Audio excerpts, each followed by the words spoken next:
2 Samuel 3-ാം അധ്യായം. സാവൂളിന്റെ ഭവനവും ദാവീദിന്റെ ഭവനവും തമ്മിൽ നീണ്ട യുദ്ധം നടന്നു. ദാവീദ് മേൽക്കുമേൽ ശക്തി പ്രാപിച്ചു. സാവൂളിന്റെ കുടുംബവും അടിക്കടി ക്ഷയിച്ചു വന്നു. ദാവീദിന് ഹെബ്രോണിൽ വെച്ച് പുത്രന്മാർ ജനിച്ചു. ജസ്രേൽക്കാരി അഹീനോവാമിൽ ജനിച്ച അമ്നോൻ ആയിരുന്നു ഒന്നാമൻ. കാർമെൽക്കാരൻ നാബാലിന്റെ വിധവയായിരുന്ന അബിഗയിൽ ജനിച്ച ഗിലെയാബ് രണ്ടാമനും. മൂന്നാമനായ അബ്ശലോമിനെ പ്രസവിച്ചത് ഗഷൂരിലെ രാജാവായ തൽമായിയുടെ മകൾ മാഖ ആണ്. ഹഗ്ഗീത്തിൽ നാലാമൻ അദോനിയായും അബിലാത്തിൽ അഞ്ചാമൻ ഷഫത്തിയായും ഭാര്യയായ യഗ്ലായിൽ ആറാമൻ ഇത്രായാമും ജനിച്ചു. ഇവരാണ് ഹെബ്രോണിൽ വെച്ച് ദാവീദിന് ജനിച്ച പുത്രന്മാർ. സാവൂളിന്റെ കുടുംബവും ദാവീദിന്റെ കുടുംബവും തമ്മിൽ യുദ്ധം നടന്നുകൊണ്ടിരിക്കെ അബ്നേർ സാവൂളിന്റെ കുടുംബത്തിൽ പ്രാബല്യം നേടിക്കൊണ്ടിരുന്നു. സാവൂളിന് ഒരു ഉപനാരിയുണ്ടായിരുന്നു. അവൾ അയ്യായുടെ മകൾ റിസ്പ ആയിരുന്നു. ഇഷോബേത്ത് അബ്നേറിനോട് ചോദിച്ചു, നീ എൻ്റെ പിതാവിൻ്റെ ഉപനാരിയുമായി ശയിച്ചതെന്തിന്? അപ്പോൾ അബ്നേർ ക്രൂധനായി പറഞ്ഞു, ഞാൻ യൂദാപക്ഷത്തെ ഒരു നായയാണെന്ന് നീ കരുതുന്നുവോ? നിന്റെ പിതാവായ സാവൂളിൻ്റെ ഭവനത്തോടും സഹോദരന്മാരോടും സ്നേഹിതന്മാരോടും ഇന്നോളം ഞാൻ വിശ്വസ്തത പുലർത്തി. ദാവീദിൻ്റെ പിടിയിൽപ്പെടാതെ ഞാൻ നിന്നെ രക്ഷിച്ചു. എന്നിട്ടും സ്ത്രീ സംബന്ധമായ കുറ്റം എന്നിൽ ആരോപിക്കുന്നുവോ? സാവൂളിൻ്റെ ഭവനത്തിൽ നിന്ന് രാജ്യമെടുത്ത ദൂതന്മാർ ബർഷേബ വരെ ഇസ്രായേലിലും യൂദായിലും ദാവീദിൻ്റെ സിംഹാസനം സ്ഥാപിക്കുമെന്ന് കർത്താവ് ദാവീദിനോട് ചെയ്തിട്ടുള്ളത് ഞാൻ ദാവീദിന് നിറവേറ്റി കൊടുക്കാതിരുന്നാൽ ദൈവം ഈ അബ്നേറിനെ കഠിനമായി ശിക്ഷിച്ചു കൊള്ളട്ടെ. അബ്നേറിനെ അത്യധികം ഭയപ്പെട്ടതുകൊണ്ട്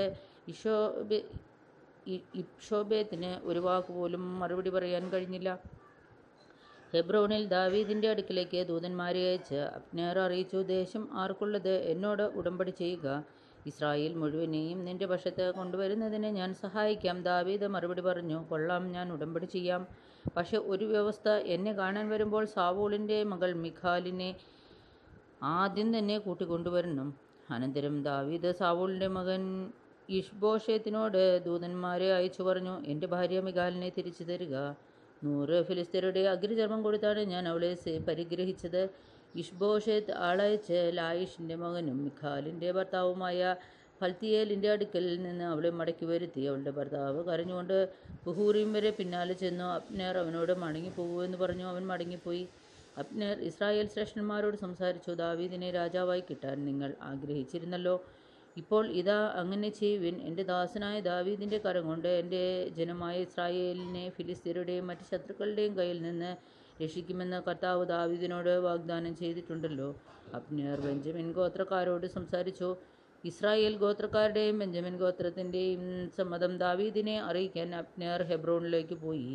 20 ആളുകളുമായി അബ്നേർ ഹെബ്രോണിൽ ദാവീദിൻ്റെ അടുക്കൽ എത്തി.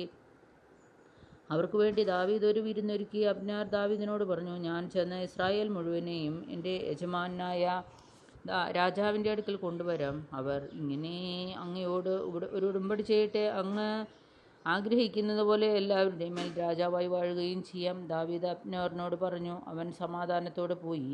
അപ്പോൾ തന്നെ ദാവീദിൻ്റെ ദാസന്മാർ യോവാബിനോടൊപ്പം ഒരു കവർച്ച കഴിഞ്ഞ് കൊള്ളവസ്തുക്കളുമായി മടങ്ങിയെത്തി.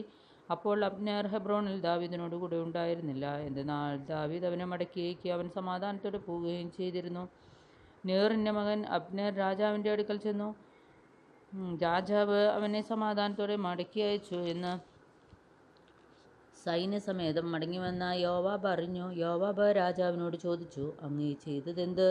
അബ്നേർ അങ്ങയുടെ അടുക്കൽ വന്നിരുന്നല്ലോ. അങ്ങ് അവനെ വെറുതെ വിട്ടത് എന്തുകൊണ്ട്? അങ്ങയുടെ വ്യാപാരങ്ങൾ ഒറ്റുനോക്കി അങ്ങയെ വഞ്ചിക്കാനാണ് നേറിൻ്റെ മകൻ അബ്നേർ വന്നതെന്ന് അങ്ങ് അറിയുന്നില്ലേ? ദാവീദിൻ്റെ സന്നിധിയിൽ നിന്ന് പുറത്തു വന്ന യോവാബ് അബ്നേറിൻ്റെ പിന്നാലെ ദൂതന്മാരെ അയച്ചു. അവർ അവനെ സീറായുടെ കിണറ്റിനരികെ വെച്ച് തിരികെ കൊണ്ടുവന്നു. ദാവീദ് ഇത് അറിഞ്ഞില്ല. അബ്നേർ ഹെബ്രോണിൽ തിരിച്ചെത്തിയപ്പോൾ സ്വകാര്യം പറയുവാനെന്നോണം യോവാബ് അവനെ പടിവാതിൽക്കലേക്ക് തനിച്ചു കൊണ്ടുപോയി വയറ്റത്ത് കുത്തി അവനെ കൊന്ന് തൻ്റെ സഹോദരനായ അസഹേലിനെ കൊന്നതിന് പകരം വീട്ടി. ഈ വിവരമറിഞ്ഞ ദാവീദ് പറഞ്ഞു, നേറിൻ്റെ മകൻ അബ്നേറിൻ്റെ രക്തം സംബന്ധിച്ച് എനിക്കും എൻ്റെ രാജ്യത്തിനും കർത്താവിൻ്റെ മുൻപാകെ കുറ്റമില്ല. ഇത് യോവാബിൻ്റെയും അവൻ്റെ പിതൃഭവനത്തിൻ്റെ മേൽ ആയിരിക്കട്ടെ. യോവാബിൻ്റെ ഭവനത്തിൽ രക്തസ്രാവക്കാരനോ കുഷ്ഠരോഗിയോ ഊന്നുവടിയില്ലാതെ നടക്കാൻ പറ്റാത്തവനോ വാളിനിരയാകുന്നവനോ പട്ടിണി കിടക്കുന്നവനോ വിട്ടൊഴിയാതിരിക്കട്ടെ. തങ്ങളുടെ സഹോദരനായ അസഹേലിനെ അബ്നേർ ഗിബിയോനിലെ യുദ്ധത്തിൽ വെച്ച് കൊന്നതുകൊണ്ട് യോവാബും സഹോദരൻ അബീഷായേലും അവനെ കൊന്നുകളഞ്ഞു. ദാവീദ് യോവാബിനോടും കൂടെ ഉണ്ടായിരുന്നവരോടും കൽപ്പിച്ചു, നിങ്ങൾ വസ്ത്രം കീറി ചാക്കൊടുത്ത് അബ്നേറിനെ കുറിച്ച് വിലപിക്കുവിൻ.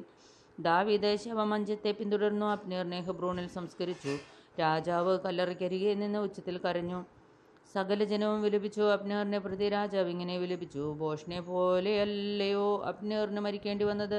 നിന്റെ കരങ്ങൾ ബന്ധിച്ചിരുന്നില്ല, നിന്റെ പാദങ്ങൾ കെട്ടിയിരുന്നില്ല. ദുഷ്ടരാൽ കൊല്ലപ്പെടുന്നവനെ പോലെയാണല്ലോ നീ കൊല്ലപ്പെട്ടത്. അവനെ ചൊല്ലി ജനം പിന്നെയും കരഞ്ഞു. ഭക്ഷണം കഴിക്കാൻ ദാവീദിനെ അന്ന് പകൽ മുഴുവൻ ജനം നിർബന്ധിച്ചു. എന്നാൽ ദാവീദ് സത്യം ചെയ്തു പറഞ്ഞു, സൂര്യാസ്തമയത്തിനു മുൻപ് ഞാൻ എന്തെങ്കിലും ഭക്ഷിച്ചാൽ ദൈവം എന്നെ കൊന്നുകളയട്ടെ. രാജാവ് ചെയ്തതെല്ലാം ജനം ശ്രദ്ധിച്ചു. അത് അവരെ തൃപ്തരാക്കി. നേറിൻ്റെ മകനായ അബ്നേറിനെ കൊന്നത് രാജാവിൻ്റെ ഇഷ്ടപ്രകാരമായിരുന്നില്ലെന്ന് സകല ജനവും ഇസ്രായേൽ മുഴുവനും മനസ്സിലാക്കി. രാജാവ് ഭൃത്യന്മാരോട് പറഞ്ഞു, പ്രഭുവും മഹാനുമായ ഒരുവനാണ് ഇന്ന് ഇസ്രായേലിൽ മരിച്ചതെന്ന് നിങ്ങൾ അറിയുന്നില്ലേ? അഭിഷിക്തനായ രാജാവെങ്കിലും ഞാനിന്ന് ബലഹീനനാണ്. സെരൂയിയുടെ പുത്രന്മാരായ ഇവർ എൻ്റെ വരുതിയിൽ ഒതുങ്ങാത്ത വിധം ക്രൂരന്മാരത്രേ. ദുഷ്ടനോട് അവൻ്റെ ദുഷ്ടതയ്ക്കൊത്തവണ്ണം കർത്താവ് പ്രതികാരം ചെയ്യട്ടെ. പിതാവിനും പുത്രനും പരിശുദ്ധാത്മാവിനും സ്തുതി.